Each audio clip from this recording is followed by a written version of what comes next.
Yachty went on Bootleg. Shout out to Bootleg Kev. He was on Bootleg Kev. 1 second applause to Bootleg Kev. Big fan of Bootleg Kev. He went on Bootleg Kev, and he had some comments that he wanted to say about the Sugar Hill Gang, right? And so I'm going to play a clip here. It was 2016. I knew it was so much bullshit in the 90s. I'd be like, yo, y'all fucking tripping. You know what I'm saying? It was a lot of weak ass shit going on out there. You know what's so crazy to me? I think about all the time. I always think about the first song in hip hop. I hope this don't fry me. He probably will. And I always think about a hip, a hop, a hip.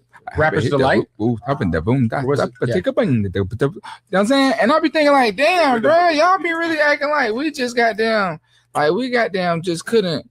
Like we was the only niggas saying some shit that didn't make no sense. You know what I'm saying? Niggas was hipping and hopping in. And I'm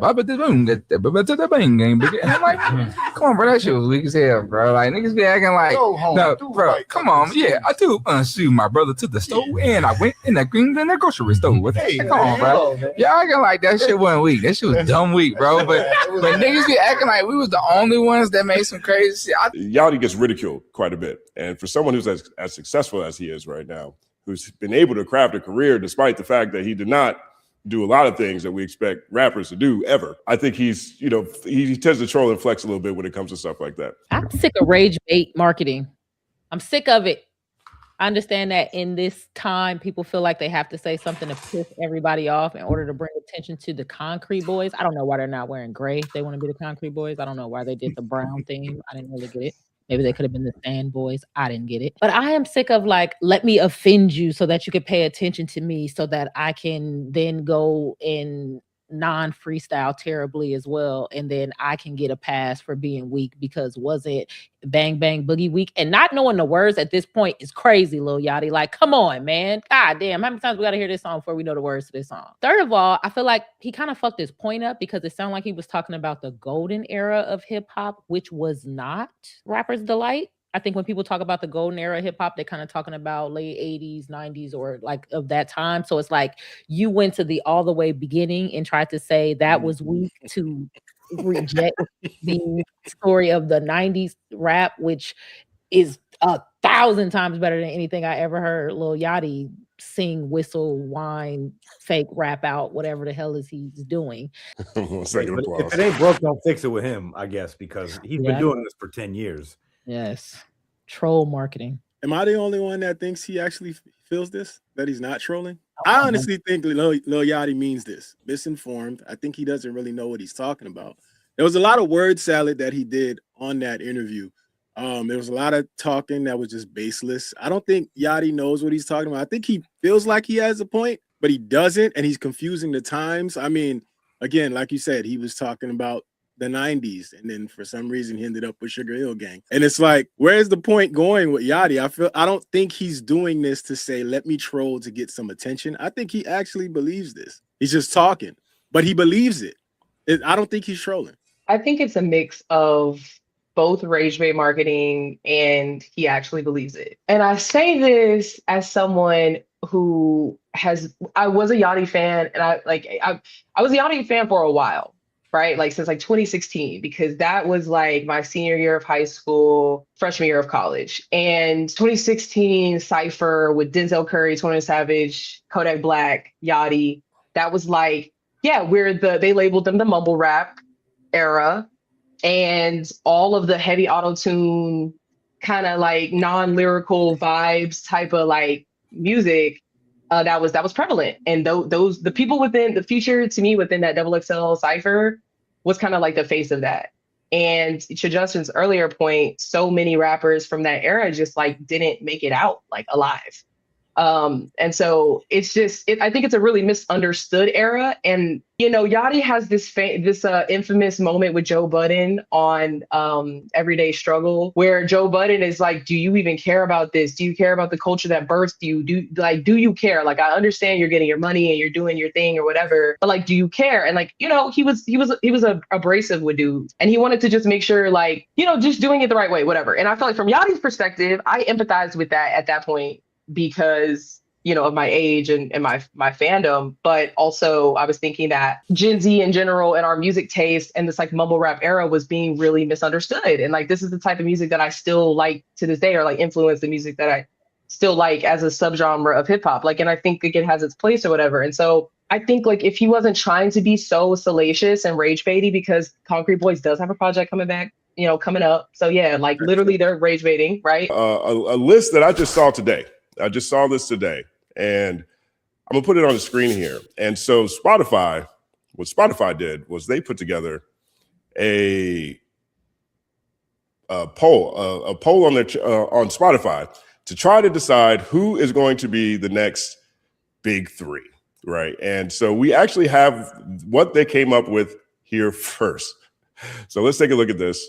I think you guys should be able to see it. So this is Spotify's fan-selected next big three. And they selected Lil Tecca, Doechii, and Baby Keem. Lil Tecca, Doechii, and Baby Keem. What do you guys think about this? Open floor. I do agree. I think so I agree with the Baby Keem aspect of it. I think Baby Keem does need to do a little bit more. I like this album that he came out with. I feel like he's opening up a little bit more, which I think is a good direction to go in. I definitely got to say, I think Keem needs to do a little bit more. Doechii, I definitely agree with Doechii. I definitely agree that Doechii is showcasing her talent. She's showcasing undeniable talent at this point, which I think is the key to it all. So I want to investigate that. Like, what does that mean? Keem needs to do. He's a Grammy winner. He has his first #1 in R&B and hip hop. Currently has 2 songs in the top 40, and he has a underground cultural. And he's shown at least that he can do a range of styles. I was just about to say something about that, Justin. I don't know that I was ready to hop on that. He needs to do a little more, because I feel like he's shown, especially with the documentary album rollout, I feel like he's kind of showing this commitment to artistry. How long was the time between the last album? 5 years, 6 years? I mean, it was a long time. 5 years, yeah. So Zoe, is that what you mean more so it just took him too long to put out the album? Yeah, I guess so. Or maybe I'm just putting too much. Am I putting too much weight on the lead the new generation title? When I first heard Big Three, I was like, Big Three. But then Yeah. I'm like, new generation. Like, okay. Right. Title does matter. I agree that he has earned his title as a leader of the new school, and like a good and a formidable one at that. Like, I think I feel comfortable putting my little brother, who's like a younger Gen Z, onto Baby Keem, especially Casino, because it showcases Black male masculinity, Black male vulnerability, Black male joy. Like there's these range, like this commitment to the art and all that, combined with the documentary and all that. And it just seems like he genuinely cares. I think some people may need time, like in terms of like a vantage point, like more time needs to pass for them to kind of sit with it. But I think even to Elle's point, like he's showcased enough now, I think that we could comfortably say, but it's just, I guess the 5-year gap does kind of scare people, because it's like, okay, is this the type of artist, kind of like a Frank Ocean, where it's just like, they don't really feel the need to like that they have it in them, and the work that they've already put out is so good. How many artists have that luxury though, to go 5 years without dropping a project and staying relevant in the conversation and having a huge, first week and first few weeks like this? Like, the pressure is 1 to 2 projects a year at this point, and he's going 5 years. Like, that's unheard. Not how many artists can do that nowadays in any genre. Especially a young artist. That's the thing that I see, right? He's not A$AP Rocky. He's not Kendrick. He's not J. Cole. He's not a lot of Joey Badass. I mean, I guess Joey Badass didn't even do that. That's as successfully as what we're seeing here with Baby Keem, right? Yeah, and that's advantages for sure. I mean, that's kind of unheard of. All these artists are really talented, but no young boy. Like, what's going on here? You know what I'm saying? And like, when I look at Baby Keem, particularly this album that came out, Casino, particularly the fact that it seems to have very mixed reviews. Like, either people love it or hate it. There's not a lot of people in the middle on that project.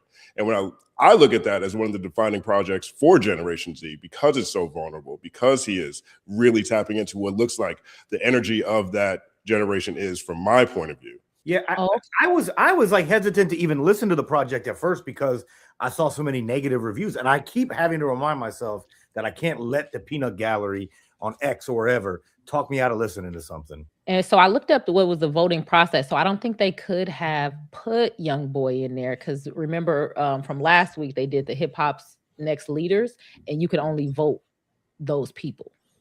Oh, so okay. Wait, they put out. Yep. Yes, they picked. They basically added a voting process inside of Spotify, which I never saw before. So I see Spotify trying to add a little Oh, that's terrible. Wait. Oh, that's hold on, let me see. Read the rules to everybody so we know what we're talking about. Yes. Okay. It says open our hip hop's next leaders playlist in the Spotify app, tap, vote, and pick your artist. Repeat daily to keep your voice in the conversation.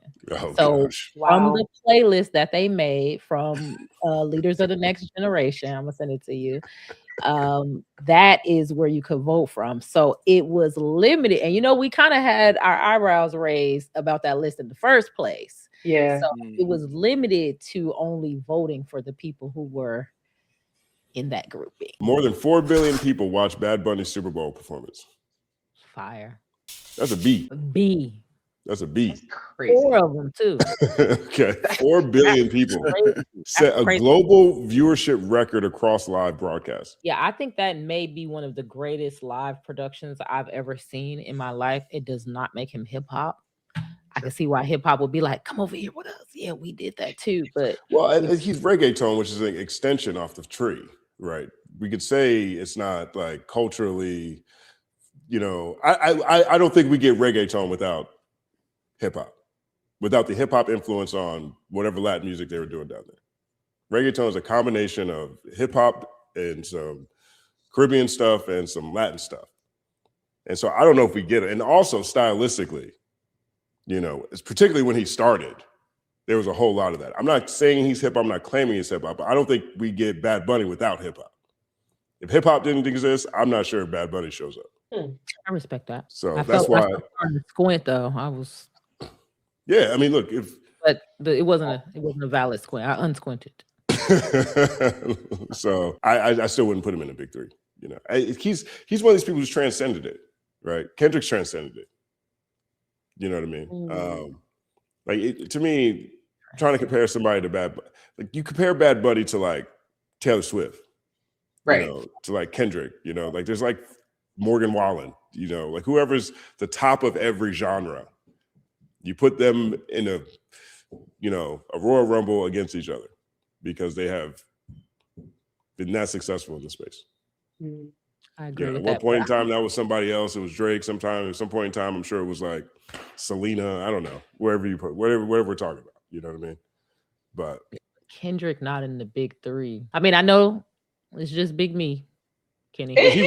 He literally he the king of this shit, but he literally slayed the other two, like forcing these other two to be a part of the Kendrick. We watch what happened. It's not as if people he just sold all these many records and all of a sudden he outsold everybody and we're saying, well, you can't compare him because he outsold them. No, he battled them. He battled them.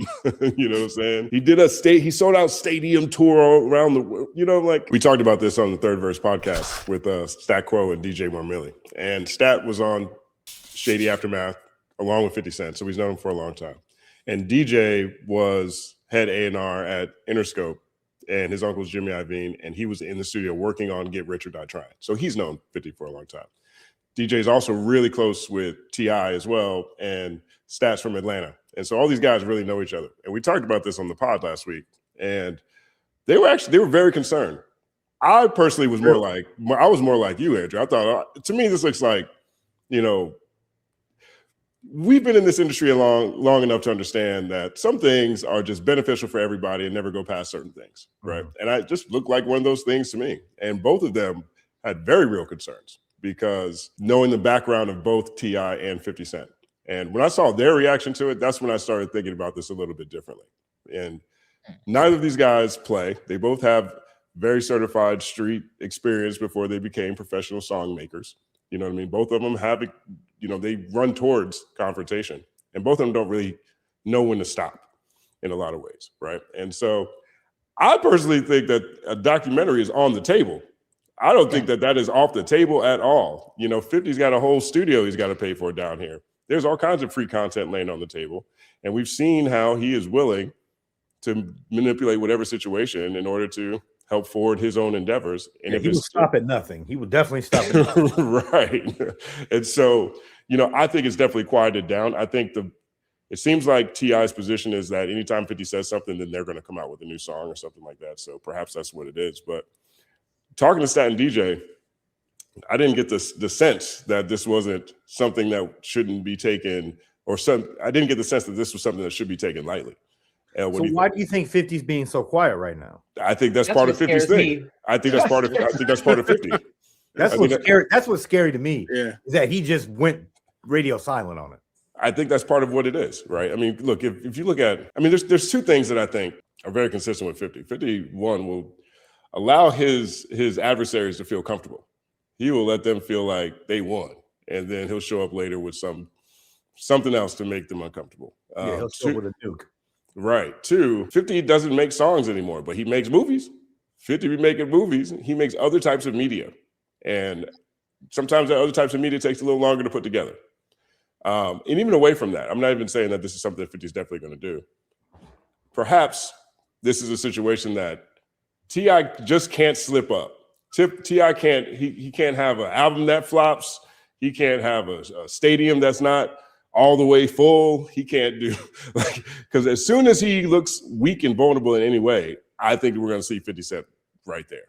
I'm pretty certain it's not done. I think 50 Cent is definitely hiding in a cave until he can brew up a good enough potion to go poison the whole family. I think they're gonna have to watch their back about 50 forever.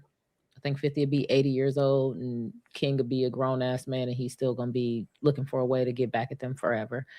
But I don't know that I think the family is wrong. I really liked BK's point about how women are always brought into it as the weapons. And I think that is kind of trash. And I think it's really sad. Like if you ever read through the story of what happened with 50's mom, and like I think he was like 8 years old and he ended up going to live with his grandma. It's like a real terrible story that kind of speaks in a way to 50's character. So it's probably like, I've been hurt so bad in my life. I'm dead inside in a way where I don't care about hurting other people, which I know sometimes villains, it's hard to be sympathetic to a villain, the type of villain that 50 is in that way.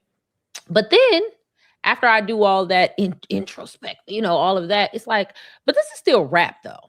So I also kind of feel like, fuck it, jump them. I mean, say whatever you want. Pass the blunt to your shirt.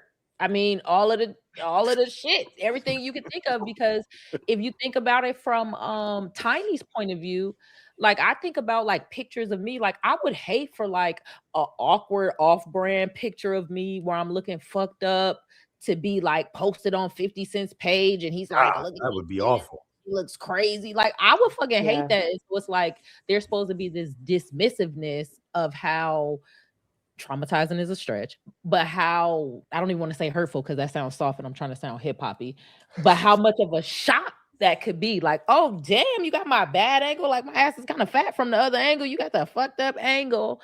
And then and now I'm supposed to respect the things that's gonna feel like a shot to you. So I feel like fuck it, let them rumble. And these is grown-ass men. If they get to the point, like I understand how you saying they both come from a street background, but if y'all get to the point where y'all make decisions that put you in precarious situations, then that's the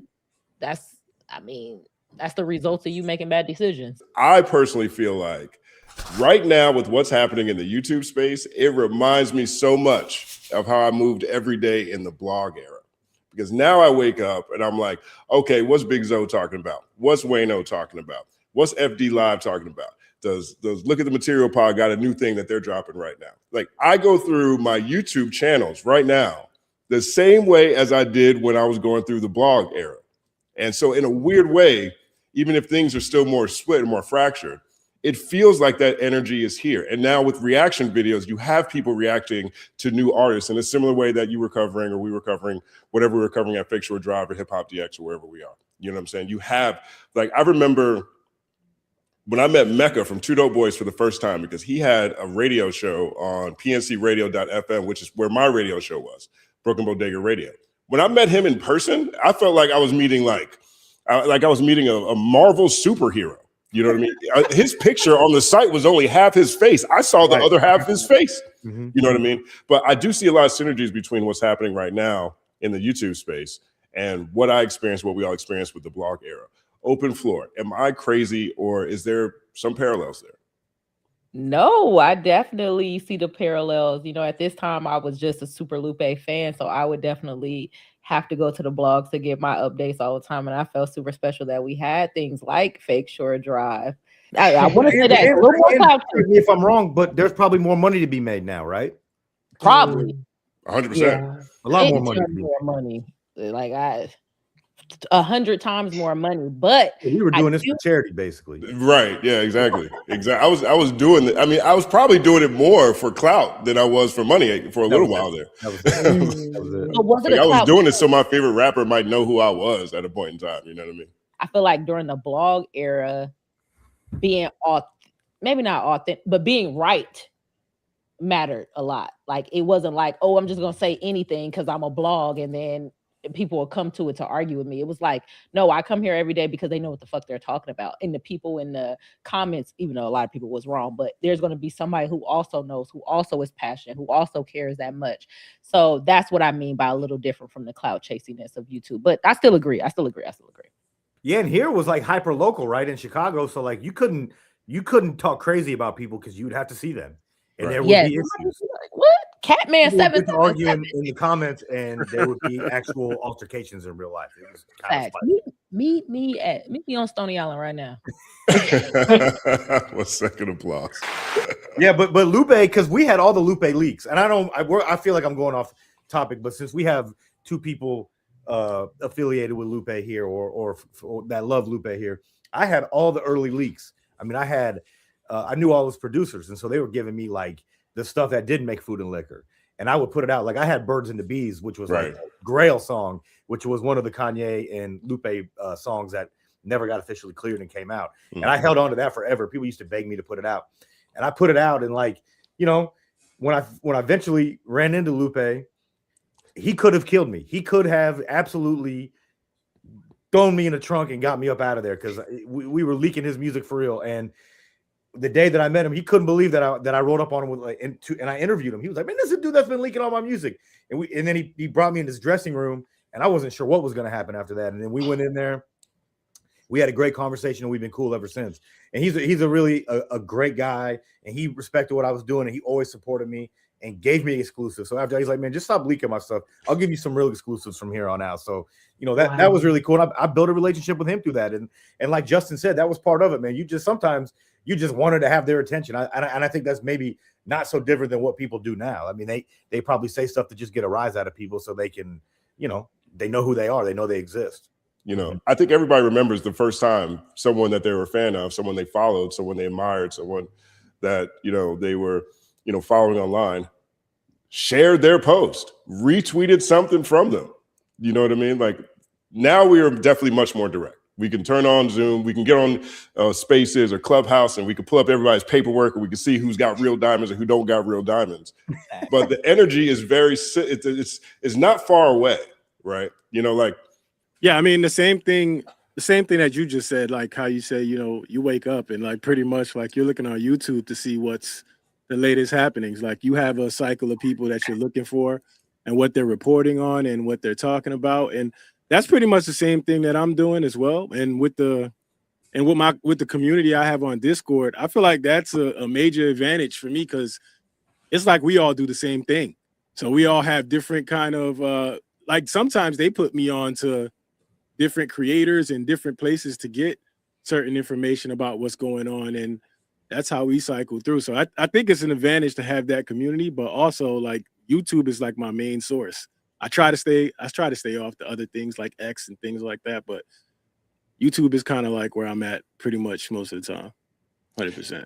Oh, snaps. Question for me while I'm sleepy and fading. Question for L. How do we keep the singularity from shaping the culture once we get to that point? Oh, how do we keep the singularity from shaping the culture once we get to that point? Okay, let me try to answer for real. He's asking me that because I'm pro AI. I'm pro AI because I'm pro technology. And I think that when people are anti-technology, they really just handicap themselves because you don't have the power to stop the technology from taking over the world. You just standing on a moral high ground, which could be true, but you'd be better off being in the room and changing it in that way. So because of that, he wants to ask me a question about AI. I hope we're right about that being what he meant by the singularity. So how do we keep the singularity? We don't. The singularity will begin to shape the culture the same way it shapes it now, where we get people like Lil Yachty to think that he's successful in the music industry because he fits a certain archetype. We're not going to keep the singularity from shaping the culture. Is that? That's even if we reach that point. I mean, that AI is pretty powerful, but I think its architects overinflate where it is right now. That could just be my naivete.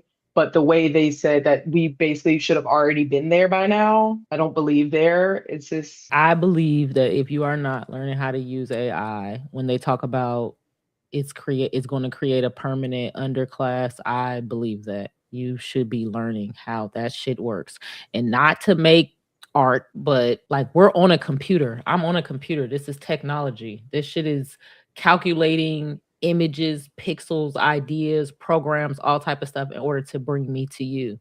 It's fucking technology. I'm about to go get a Mac Mini so that I can have my own Claude agent building all type of websites and apps and all type of stuff while I sleep. There is no reason for you to avoid learning how to utilize the programs in a way that you feel comfortable with. There is no reason not to do it.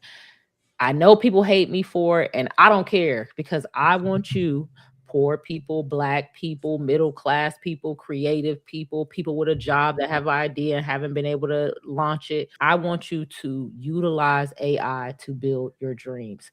It's better than like there's a thing that people were telling, like I own a business, right? And people were saying, hey, you haven't heard of those virtual assistants? You can hire somebody in the Philippines and pay them $3 and they can go through and do all your small tasks and all of that. I think that is immoral. Do I think it's immoral for a computer to do all those small tasks?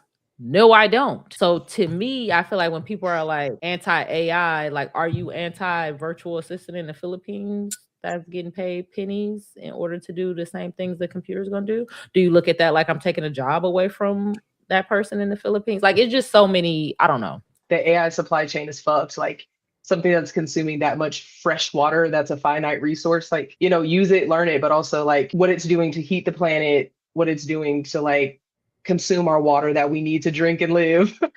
And recognize that sometimes human labor is going to be excised out of the equation, and that's a bad thing, in some cases. I think that could be a good thing in so many ways, because I think human labor is misused. I would prefer for those people making $3 an hour in India or whatever country to be using AI to bring themselves more money than they're being offered by whatever corporation wants to give them $3. We giving the corporation $3, they probably giving them people 70 damn cents, if I'm being honest. So I would prefer those Indians or Filipino people to utilize AI to build their own shit so that they can make their own money. I understand the idea of wasting water, but I also think it's too much weight put on poor people and people who do not have a big collection of resources in order for us to save the world. Like, meanwhile, they're like doing a prelux to World War III right now. But no, it's the data centers. It's not us. It's just recognizing that, like, it's the same thing with litter. Like, big corporations are the biggest polluters, but you also don't want to throw your shit on the ground. I feel like it's kind of the same thing there, where it's like, right, like, I agree, you don't shit on like the working class person for using it, right? But you also kind of be a part of both conversations, I think, like understanding the environmental costs, understanding the fact that, like, really, okay, well, the billionaires really should pay their fair share in taxes and not steal the wages of the people that work for them. Like that's the problem, not like, oh, we'll just leverage AI to like, make you more money. It's like, well, they're hoarding the wealth, you know what I mean? So I think just it's multiple conversations happening at the same time. Is there a plan in place to stop the billionaires from doing that? I mean, you just advocate to fight against it, is all I'm saying, and making sure that like the billionaires are centered in this conversation. Like, OpenAI is just entering a defense contracts, right? To say we can send autonomous drones to kill, and not drones because Obama already streamlined that, but like AI. They're already doing it in Israel, where it's like a semi-automatic weapon or automatic weapon that is controlled by AI. The AI surveils the target and determines, yes, this is the target. No, this is not the target. It's wildly inaccurate and oftentimes kills the wrong people. That's what happens. It's happening now with the surveillance state of Israel and Palestinians. So it's just, there's a lot of like weird defense stuff going on with the Pentagon and these like the Sam Altmans and your Peter Thiels with Palantir surveilling domestically using AI to surveil us and things like that. So there's a lot. It's like big. It's a larger conversation than just like a CPU or like a computer.